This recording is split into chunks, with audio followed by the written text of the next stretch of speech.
Hey friends, Sarah LaRocca here, the Outreach Coordinator for the Save Barton Creek Association. And for National Wildflower Week, we wanted to talk to you about a really cool native Texas wildflower. It is a vine-type flower that grows very close to the ground. As you can see, there's a large patch of it here. When the flowers are blooming, they look like this. Oh look, a lovely little insect just landed on it. They look like this wonderful burst, puffball, or mimosa type flower.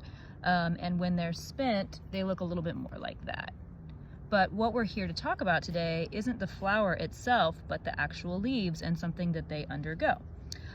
This plant is called Little Leaf Sensitive Briar, Little Leaf Mimosa, which is based off the flower shape, or Catclaw Sensitive Briar because it does have very small little barbs or cat claws all down the vine. But what's really cool is something that this plant undergoes due to touch stimulus to the leaves.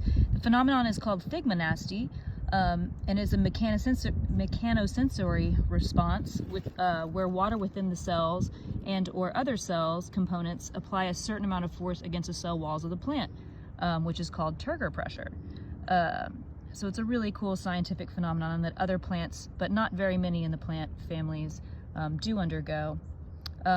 So what happens is the turgor pressure in the leaves stay upright unless the leaves are disturbed externally.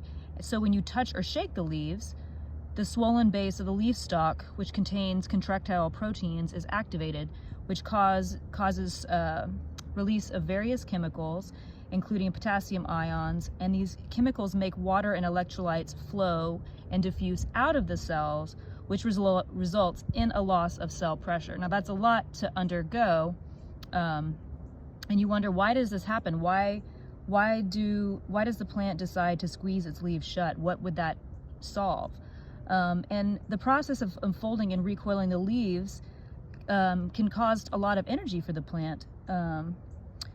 And it's also, of course, you would assume that if the plant leaves are closing, that it's going to interfere with photosynthesis. So why would a plant want to do that? Why would it want to stop photosynthesis?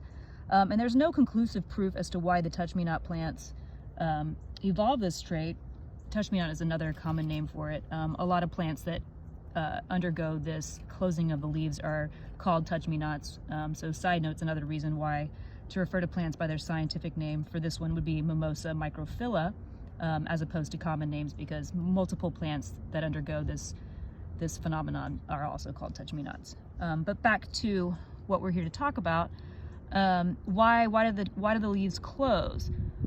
And again, there's no conclusive proof as to why, but researchers believe that it's a defense mechanism that makes it more difficult for insects or animals to eat the leaf material, thus causing them potentially to go somewhere else if it's a little bit more of a difficult snack.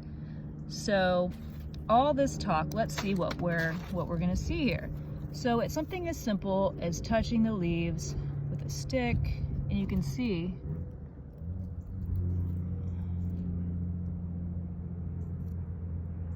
that they close. Let's do it with our hand. They're all closing up. Pretty neat. Now, with all that being said, being that this is energy costly to the plant and does cause undue stress and loss of photosynthesis on the plant, you don't want to just do this haphazardly. You know, if you had a patch of this in your house, you wouldn't want to do it daily, because who knows what eventually that could cause to the plant. But anyway, thanks for tuning in, and appreciate your support during this time. Hope you're all well, and have a great day.